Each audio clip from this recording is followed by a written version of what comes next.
દેશનો યુવા વર્ગ એટલે કે જેનઝીઓ જે વિરોધ કરી રહ્યા હતા, જે આંદોલન કરી રહ્યા હતા અને તેમની આંદોલનની જે માંગ હતી તે સરકાર દ્વારા સ્વીકારી લેવામાં આવી, એટલે કે ધર્મેન્દ્ર પ્રધાનનું રાજીનામું જે છે આવી ગયું. એ છતાં શા માટે કોંગ્રેસ હજુ પણ વિરોધ જે છે કરી રહ્યું છે?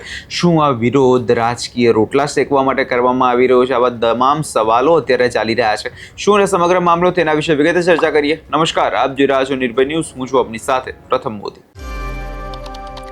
ગુજરાતભરમાં અને દેશભરની અંદર યુવાનો જેનઝી જે પોતાનો વિરોધ જે છે નોંધાવી રહ્યા હતા, જે નીટ પેપર લીક કાંડ સામે આવ્યો હતો એની સામે છેલ્લા કેટલાય દિવસોથી જંતર મંતર પર વિરોધ કરવામાં આવતો હતો. એના જ પડઘા આપણે ગુજરાતમાં પણ જોયા કે ગુજરાતમાં પણ કોંગ્રેસ જે છે કે યુવાનો સાથે આવી હતી, આમ આદમી પાર્ટી પણ મેદાને ઉતરી હતી. પરંતુ આ જ બધાની વચ્ચે અત્યારે જે ચિત્ર સામે આવી રહ્યું છે તે ચિંતામાં મુકાય એવું છે, કેમ કે જે કોંગ્રેસ યુવાનો માટે લડવાની વાત કરે છે, જે કોંગ્રેસ વિદ્યાર્થીઓ માટે અવાજ ઉપાડવાની વાત કરે છે, હવે ક્યાંક ને ક્યાંક પોતાના જ આમાં રાજકીય રોટલા શેકતી હોય એવું ઉદાહરણ અત્યારે પોતે જ પૂરું પાડતી હોય એવું દેખાઈ રહ્યું છે. આ વાત અત્યારે એટલે કહેવી પડી કેમ કે જે વિરોધ હતો, જે માંગ હતી, એ માંગ સરકાર દ્વારા સ્વીકારી લેવામાં આવી, રાજીનામું પડી ગયું, વળતર પણ આપવાની વાત કરી દેવામાં આવી. તો શા માટે કોંગ્રેસ હજુ પણ સરકારની સામે વિરોધ કરી રહી છે?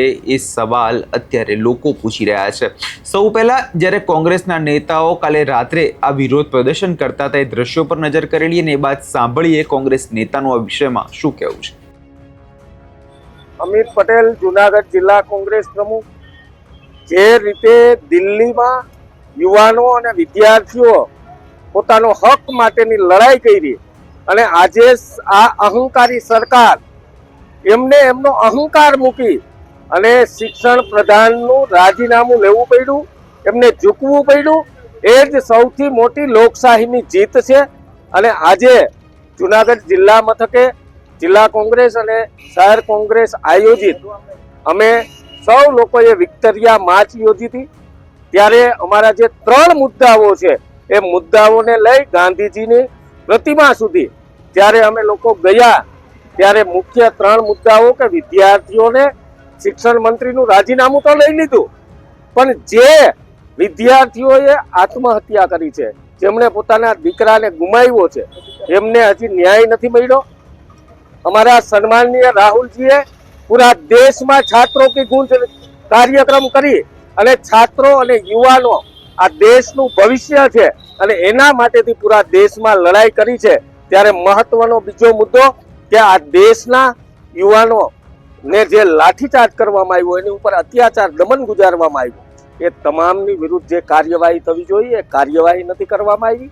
અને ત્રીજું, જે આત્મહત્યા કરી છે અને જેમણે પોતાના બાળકો ગુમાવ્યા છે તેમને પૂરું વળતર મળવું જોઈએ. અને સૌથી મહત્વની વસ્તુ કે આ દેશના વડાપ્રધાન અને આ દેશના ગૃહમંત્રીએ આ વિદ્યાર્થીઓ અને યુવાનોની માફી માંગવી જોઈએ. આ મહત્વના આ મુદ્દાઓને લઈને આજે કોંગ્રેસે એ ગાંધીજીની પ્રતિમા સુધી ગયા ત્યારે આ તંત્ર, આ સરકાર, નિષ્ઠુર સરકારે પાછો પોલીસ તંત્રને આગળ કરી અને અમારી અટકાયતો જે કરવામાં આવી છે એને હું ખૂબ નિંદનીય કરું છું. અને ધરપકડ જે કરવામાં આવી છે એ ખૂબ આ લોકશાહીનું હનન છે.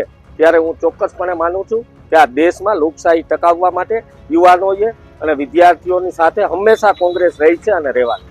લોકશાહી સંકટમાં છે, ભારતનું આવતીકાલ સંકટમાં છે. આજે મિનિસ્ટર પ્રધાને રાજીનામું આપ્યું, એ રાજીનામું આપ્યું નથી, આપવું પડ્યું છે.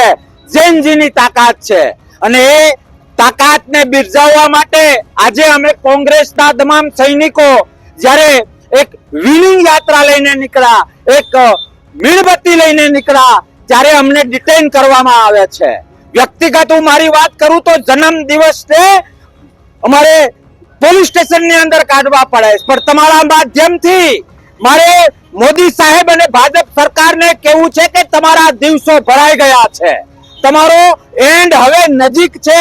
ઇતિહાસ તપાસી લો. જેણે નવી પેઢીને હેરાન કરી છે, જેણે નવી પેઢી ઉપર ત્રાસ ગુજાર્યો છે, વર્ષો સુધીનો ઇતિહાસ તપાસી લો. એવા લોકો ઘર ભેગા થયા છે. આજે જે જેનજીને ભોગવવું પડ્યું છે, અરે પ્રધાને તો હાકેડમાં આવીને રાજીનામું આપવું પડ્યું, પણ જે યુવાનોએ જીવ ગુમાવ્યો છે, મોદી સાહેબ એનું કોણ? તમે જે વળતર આપવાના હતા એ વળતરનું શું? અરે મોદી સાહેબ, ધર્મની વાતો કરીને, સનાતનની વાતો કરીને તમે ત્યાં પહોંચ્યા છો. સનાતનના પાયામાં રોટલો છે. રોટલો ખવડાવનારને શ્રેષ્ઠ સ્થાન ગણવામાં આવે છે.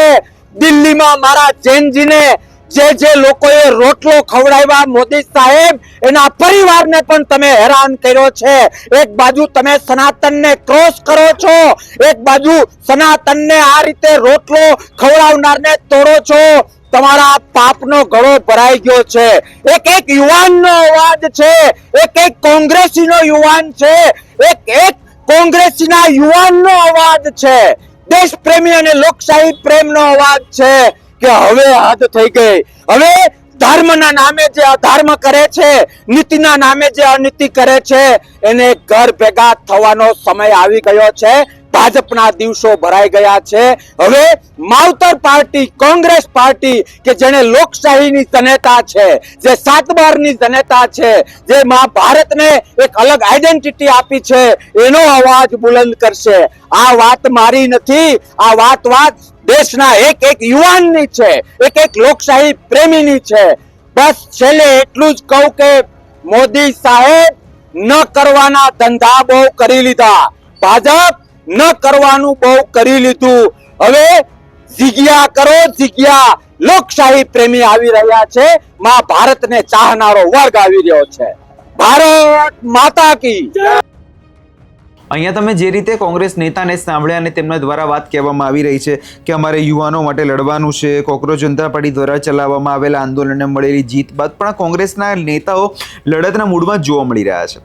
દિલ્હી ખાતે વિપક્ષ નેતા રાહુલ ગાંધી અને અન્ય વિપક્ષીએ સંસદની બહાર વિરોધ પ્રદર્શન કર્યું હતું અને જેને લઈ દેશભરમાં કોંગ્રેસ પાર્ટી વિવિધ સ્થળે અત્યારે પણ દેખાડો કરી રહી છે.